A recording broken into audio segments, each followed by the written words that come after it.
Spoiler alert, spoiler alert. Letting you know right now, if you have not seen this film, don't watch this video because I'm going to be talking about it in the best ways and telling you what I think about it.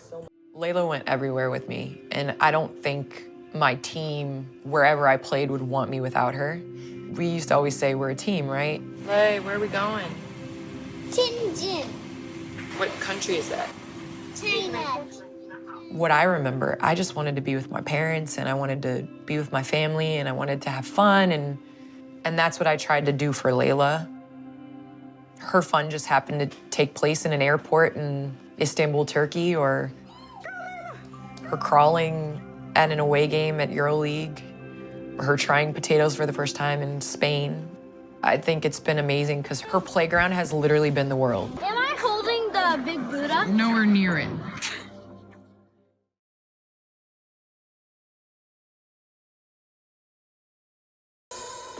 Candace Parker's documentary, Unapologetic, definitely gets to the heart of who she has been over her career as a Lady Vol for the University of Tennessee, Olympic teams, you name it.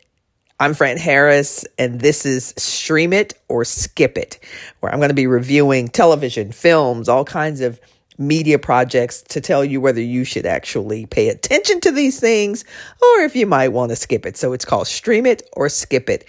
And let me tell you, this is one of the few Wikipedia pages that I've looked at in my research that went on and on and on and on and on and on and on. Candace Parker is an amazing American basketball player. You know her, if you don't know her from her days in high school in Illinois, then you know her as a Lady Vol playing for Pat Summitt. She was the number one draft pick in 2008 in the WNBA, a three-time WNBA champion with three different teams, making history and herstory by becoming the first to play on three WNBA championship teams. Not only was she the first draft in the 2008 WNBA draft, but she was also Rookie of the Year in 2008. Candace Parker, as I said, her Wikipedia page is a ridiculously long. Defensive Player of the Year in 2020, All-Star, several years. And yet in her documentary, she is referred to as the most overrated player in the W. Yeah, back in 2019, there was an alleged poll of WNBA players, and some of them said she was the most overrated player in the W. Now, listen, I'm giving you my opinion. That's what review shows are. And I can tell you this. I have covered this league, played in this league, covered it for 20 plus years. And I've seen hundreds, clearly thousands of players come through. And I can tell you for sure, Candace Parker is not overrated. Now, you may not appreciate her game. We all have our opinions. We all can take a look at things objectively and sometimes not objectively and say, she's all right. That player's all right. Whatever. I don't know how she made this team. I don't know how she made this team. We do that all the time as fans. We do that as broadcasters. I covered the league for ESPN, Lifetime Television, covered it for the San Antonio Silver Stars, covered All-Star games. I've covered our league. I've seen everybody play in our league over its 27-year existence. And I can tell you for a fact, Candace Parker is not overrated. What are you calling over? You know what? Let me move on. Okay. That's what I'm going to do. I'm going to move on. But that was a piece of the documentary that truly stood out. When that part came up, I was like, yo, like people are straight tripping. They are tripping so hard. No cap. Like they're straight hating on Candace Parker. Now listen, here's what I got to tell you. I don't know Candace Parker. I've met Candace Parker. I've called her games, but I don't know Candace Parker. So this is not like me taking up for my girl. But I've seen so much of our game and been a fan of our game, seen the ups and downs, the good, the bad, and the ugly of our game, that it's easy to hear when there's hateration behind comments. And so when I saw in the movie, they did a poll and some anonymous WNBA players allegedly said that Candace Parker was the most overrated player in the W. Listen, everybody has their opinion. What can I say? Maybe that's the way they feel. But you don't have a Wikipedia page that takes 3 minutes to scroll fast And that's me going fast and be overrated. So what is it? Well, I've broken down my analysis of this film into 4 categories, 4 segments, and they all begin with the letter R. They all begin with the letter R. Rare, rumor to rebirth, receipts, and redemption. That's how I am reviewing the Candace Parker documentary, Unapologetic. First of all, love the title because I think it speaks to what Candace has been moving toward most of her career. I've watched Candace since she was in high school. I saw her play in person, did games, college basketball for ESPN, for Fox Sports when she was at Tennessee. I've watched this woman's career flourish, take a dip, come back, flourish, get back on top, take a dip, right? But what I really have to say about Candace Parker is that she is a rare talent. She is a rare talent. Listen, I'm not just going to read her Wikipedia page, but being the first woman to dunk in her state, being the first woman to win a McDonald's All-American dunk contest with some NBA players in the contest, J.R. Smith, Josh Smith, right? She is a rare talent. Just read some of the things I'm going to put in this review. Just read her Wikipedia page. Just do a little research. She is a rare talent. First of all, when you look at the body of work and then you look at the physical body of Candace Parker, she was in that class of athletes who became that all around kind of that stretch 4 that people started to talk about. They were talking about Candace as playing, like a point center. She was long, she was lanky, she could handle the ball, she could pass. She was like Magic Johnson, right? You youngsters who don't know who Magic Johnson is, you need to do your homework. But she was a tall player, handling the ball, doing things that people her size didn't typically do. And so you start to think about Candace Parker. And so people start to speak about Candace Parker in ways that they were talking about some of the greats of our game, Cheryl Miller. So when you think of Candace Parker's footprint and handprint on this game, you have to go back to her high school days when she was doing things that girls were not doing, when she was dunking basketballs in high schools, when she was running the point guard, when she was stretching the floor as a 4, when she was shooting the 3 as a 3, when she was handling and mixing it up as a combo guard, when she was bringing the ball down the court on a fast break like a point guard. She was like the quintessential point center. And then she goes to the University of Tennessee and plays for one of the most legendary coaches that our game has ever seen. And she excels there. And there were, we know, if you know anything about Pat Summitt, people were dropping like flies. The Tennessee players will tell you, I have lots of good friends at Tennessee, and they will tell you, you're either going to make it or you're going to get broken at Tennessee. And sometimes it's both. Sometimes you get broken and you make it.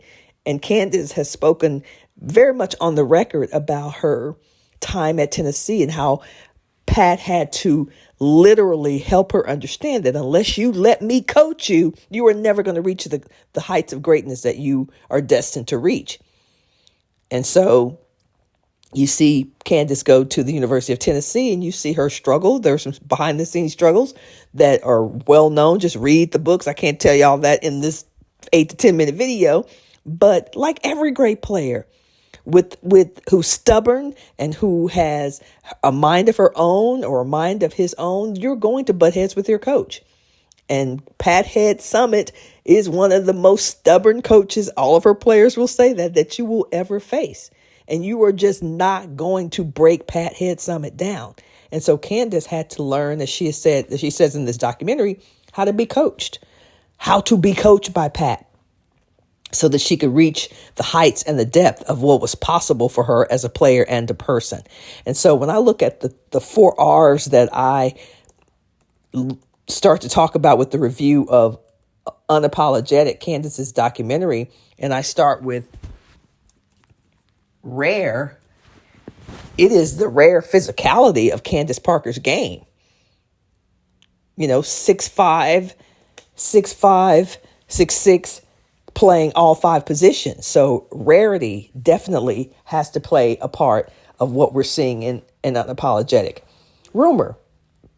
As you know, Candace Parker married an NBA player and had a big wedding and big to do, and they had a daughter, Layla, and then they got divorced. And at some point, Candace discovered that she loved women, discovered that she really did not want to be in a married relationship with her husband, and they got a divorce, very public divorce, and figuring out what they were going to do with their daughter, Layla.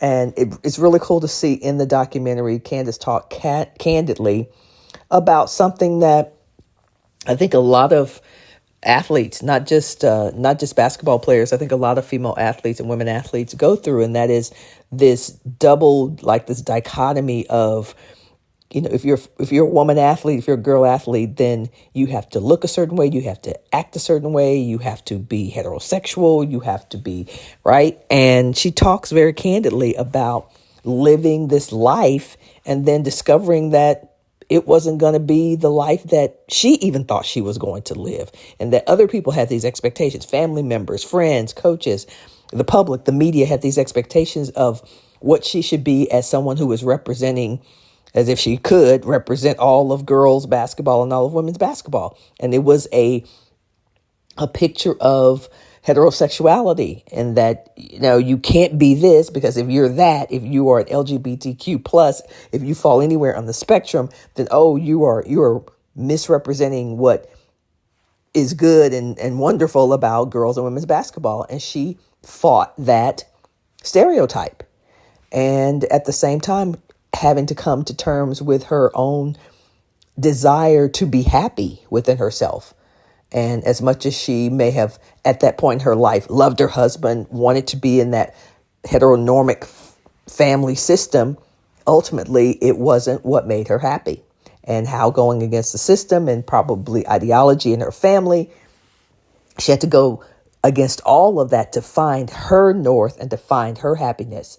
And that's why I say the second part of the documentary is about rumor to rebirth, right? Because a part of her had to die to be born again. A part of her had to let go of her perception and other people's perceptions and other people's desires and expectations of who she is and who she was and who she should be and why she should do it, and to meet some level of expectation that they had.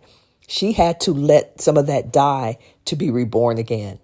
And it is the rebirth of Candace Parker as woman, as athlete, as champion, as mother, as lover, as wife, as partner, that we get to see in this documentary. And I think it was beautifully done. The next part is, the receipts. Every athlete has had someone say that they didn't think that they were that good, or to say, think this person is overrated, or how does she get on the team, or how did she make the Olympic team, or she's not the reason that the Olympic team won gold, or how. And she addresses all of that. But what I love a lot about Unapologetic, I love the part where she speaks candidly about feeling, her word wasn't betrayed, but that's what I got the sense of feeling betrayed by friends who played with her on the Sparks team in that fateful game when they were playing Connecticut. Derek Fisher took her out of the game. I remember watching that game. Derek Fisher took her out of the game, left her on the bench, didn't say anything to her. This is a star player. This is a number one draft pick. This is a person, who had meant a lot to the franchise. He took her out, put her on the bench, didn't say anything to her, and they lost to Connecticut. And I remember watching that game thinking, what the hell is Derek Fisher doing? Like, not just because it was Candace, but because it was, she only played a few minutes in the game, and she was doing fine, playing well. And all of a sudden, he benched her and didn't play anymore. They lost, and it was almost like he just gave the game away. It was the strangest coaching move I've seen, and I've watched basketball for 40 years. I was like, D, I don't know what you're doing. And I think Derek Fisher candidly lost a lot of women's basketball fans with that move. Whether you like Candace Parker or not is beside the point. That was a stupid ass move for Derek Fisher in a game of that magnitude at that point in the game to put Candace Parker on the bench and leave her on the bench to rot. And then the Sparks lost. It was weird, y'all. You got to do some research and go watch that game if you didn't see it. It was very strange. And she talks about how she had a grudge and she would not talk to Derek Fisher. And you got to watch that part because it's one of the really heartfelt parts of the documentary. And what a lot of people don't appreciate about tough competitors is how much their heart is into it. You know, part of the rumors and things that were going around about Candace was that she's demanding, she's hard to get along with because she's so demanding. And I love the part in the documentary where some of the reporters, the ESPN reporters and women's basketball reporters, say things like, if this were Kobe or Michael Jordan, people will talk about how great that quality is in them. But when it's a woman, you know, we don't get the same grace with our competitive spirit. People call us demanding, and people call, you know, stuck up, and people call, you know, just things like that are so unfair. As I've been a fan of this game on the sideline, in the game, from all angles, whether it's been a player on the Houston Comets championship team or playing at Texas or being an ESPN announcer, dealt with some of that stuff. And it's so unfortunate. And so I'm always standing up for women athletes and girl athletes who get labeled difficult and hard to get along with or whatever, simply because they have standards. So if you enjoy that you enjoy powerful women, you'll enjoy that part. And I'm proud of Candace for sticking up for herself in the midst of being, you know, what I believe is kind of tormented just for being a tough woman competitor with high standards. So she talks about her receipts and how important it was for her to vie for a championship, and how she got to play on one in Los Angeles with Chelsea Gray, and play on the Olympic team with Lisa Leslie, and, you know, just some amazing players that she's played with. So when people talk about her being overrated, she basically says, look at the receipts. And then the final thing is redemption. I really feel like this was a film about redemption, about, you know, going to Chicago, leaving LA, being bitter with Derek Fisher, being bitter that she put that franchise in that section of the league. Obviously, the 2 championships with Lisa Leslie and Delisha Milton, those were Tamika Dixon. Those were amazing years. Got to play against those young women. But at the time that Candace came in and really started to resurge and as a player, really made Los Angeles something different. And so put them on the map in a different way 10 years later. And so those receipts and that redemption, leaving there after being treated the way she felt she would have been betrayed by Derek Fisher, and then going to Chicago and winning a championship there. You know, they were 16-16 the first year. I think it was 21, maybe 2020. It was 2020. So, but then when she gets to Chicago and starts to help them build their championship caliber culture, facing some of the same rumors about how difficult she was, how demanding she was, or whatever. Also feeling like this was where it all started for her. You know, a young girl in Chicago got to go back in the WNBA and then lead them to a championship.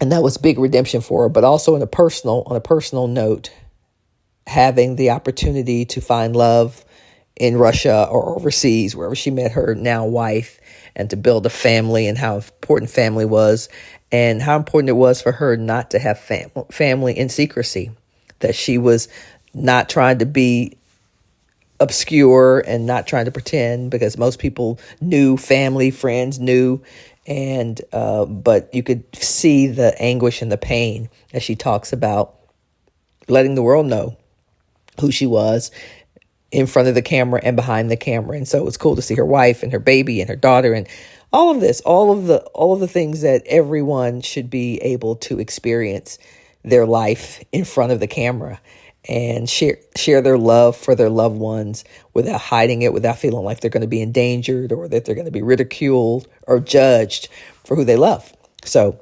redemption, personally and professionally, in sports and out of sports, on the court and off the court, is what I think this film ultimately came down to at the end, was Candace Parker getting to be unapologetically who she is as an athlete, as a mom, as a friend, as a partner, and more importantly, as an ambassador for our game. She's given our game a lot. She spent, 15, 20 years grinding it out as a basketball player. And I love the film. I love the fact that we're getting so many more of our stories told. Candace, you got to find out in the film that Candace is building her own production company. She wants to tell more stories.